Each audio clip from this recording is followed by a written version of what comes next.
Japanese airline JL8696 plunges after sudden descent. As you can see, the news company sharing the viral clips of this company or of the footage of these oxygen masks down. Here you can see some more of that. The headlines are that the aircraft diverted because it was plunging out of the sky. And so a lot of people have been wondering, hey, like, how serious is this actually? And as a jet pilot, I'd like to give you my point of view. First, let's start with some of the facts. First, what we have is the flight tracker data, which shows us here. We were originally departing the Shanghai PVG airport, ended up making an emergency landing at KIX, that's the Osaka airport in Japan. This was the flight path here, so we're mostly above water here. And then, of course, when the descent started, if we go to our timeline here and play our timeline, oops, the timeline doesn't want to come up. There we go. We can play our timeline here. We can see at about 10:55 or so is when we started seeing a descent. Now, again, a lot of news companies calling this a sudden rapid descent or a plunge. And when we take a peek at what we see here, we find that the airline offered 15,000 Japanese yen or $93 in compensation to people who were diverted in this flight because of the emergency landing. No reports of injuries. Apparently, there were signals indicating abnormal behavior in the plane's pressurization system.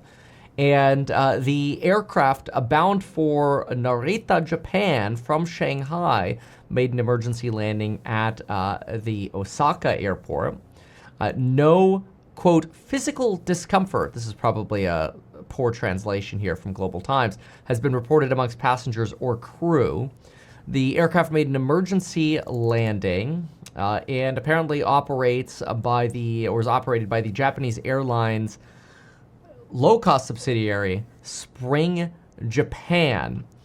The notice also stated that passengers affected by the cancellation may opt for a free rebooking. So basically, you have a situation where the oxygen masks deploy and the aircraft starts rapidly descending.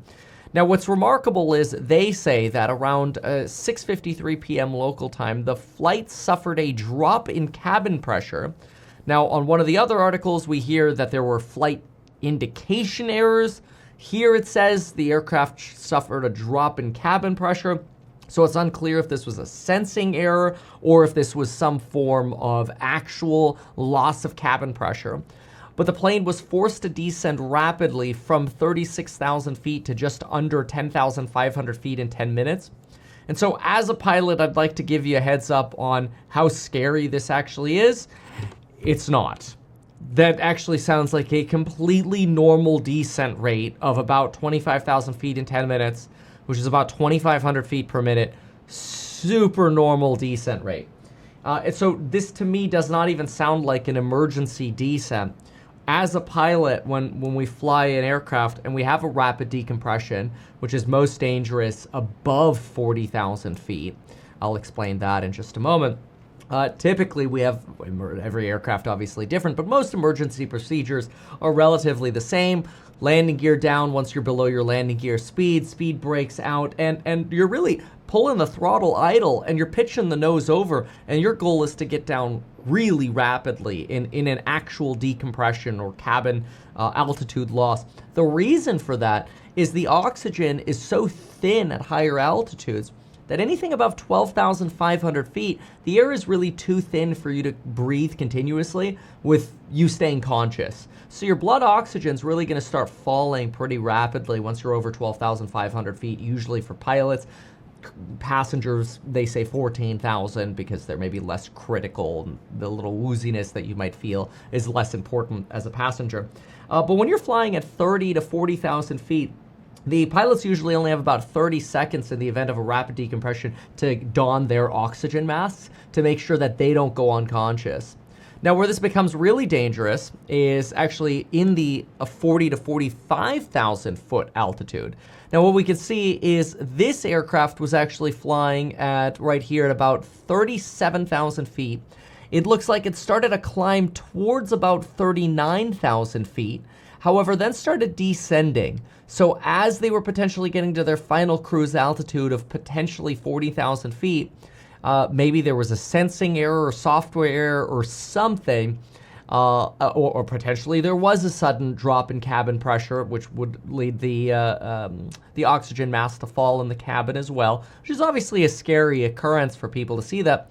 But the plane descended at a relatively stable descent rate of about 2,500 feet per minute. In fact, you could see that the descent rate is pretty consistent, which is usually not what you would find in a hand-flown panic sort of descent rate, where this descent rate would be a little bit more erratic. This graph would be less, the first derivative here would be a little bit more of a volatile graph of the changes in your descent rate. So 2,500 feet per minute to me sort of indicates they probably had some form of a sensor fail, decided, you know what, let's make a diversion, let's put our oxygen masks on, let's follow our procedures for decompression, but let's descend to a safe altitude. Typically, your emergency descent is going to drop you to your MSA, your minimum safe altitude, or 10,000 feet. Some aircraft will actually automatically take you to 15,000 feet.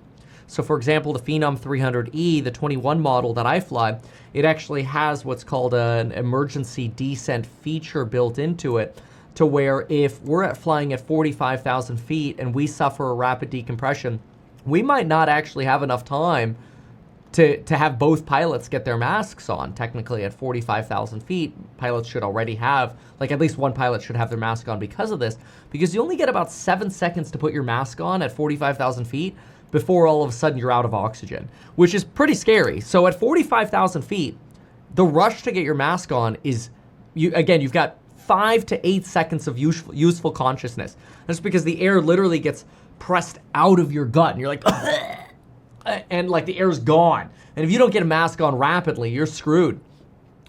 That's less of a problem at where commercial airliners fly at about 35 to 40,000 feet. But this aircraft has the emergency descent mode, EDM, where if there's a rapid decompression, it'll actually drop you. It'll generally, it turns you 90 degrees and then sets your descent to bring you down to 15,000 feet, sets your altitude for 15,000 feet and descends you. If you don't have auto throttles though, you've got to set the throttles. Otherwise it'll, have some pitch mode problems to actually get you down. And it doesn't put the gear down either for you, which usually would put the gear down to maximize how quickly we can descend, because it creates so much drag that it actually slows us down, which is what you want. If you want an emergency descent, you just point down, throw the gear down, speed breaks out. Once you're at speeds able for the gear to be put down, you generally descend about 250 knots, on your indicated, and you can spiral down really fast. Somewhere between 6,000 to 8,000 feet per minute would be a usual emergency descent. I've done it in this aircraft before, and it's really uncomfortable for passengers. But a 2,500 foot per minute descent rate is not that big of a deal. So to me, this was probably an aircraft that had some kind of sensing issue, or maybe there was some sort of low pressurization fail. Emergency mask probably deployed more as a precaution. The oxygen, if there was really a lack of oxygen here, we would have seen a substantially greater descent rate. And so I actually don't see this as that big of a deal. Usually we do get concerned about these, rapid decompressions, because they can be very dangerous and scary if you don't get down quickly. But the fact that they got down to 10,000 feet in a pretty casual attitude indicates that this really wasn't an emergency. It was more of an urgent precaution, I should say. Obviously, they declared an emergency and diverted. This is not unusual. This is safe. They did a great job. They kept everybody safe. Good landing, which is the best case scenario for any kind of aviation situation. But I would say of the problems that can happen in aviation, your mask coming down and descending at, and your pilot's descending in some form of manner, yeah, it means you're going to a different airport. Yeah, it's going to seem really uncomfortable, but a controlled descent, even on honestly a rapid spiral descent in a true decompression, not something that pilots aren't prepared for. It is something pilots are highly trained for. It typically is not an issue unless your pilots go unconscious or there's some kind of catastrophic, portion of the plane missing. Like, I don't know, a Boeing door blows off. Although that occurred at a lower altitude where it was also less of a problem. And typically, parts of aircrafts don't rip off. Although there was one very famous case where an aircraft disassembled midair, but that's extremely rare and typically because of some form of major maintenance or maintenance oversight failure. Very, very rare for that to happen, though. Anyway, that's my take on this plunge of this Spring Airlines plunge, because that's, again, those are the headlines people are going with. That's what's being talked about on social media. Terror on Boeing plane as flight is forced to make emergency landing. Spring Airlines flight plunges 2,600 feet. 2,600 feet in 10 minutes is not a plunge. It's like kind of like a normal descent rate, honestly. So anyway, worth having a little bit of extra perspective there.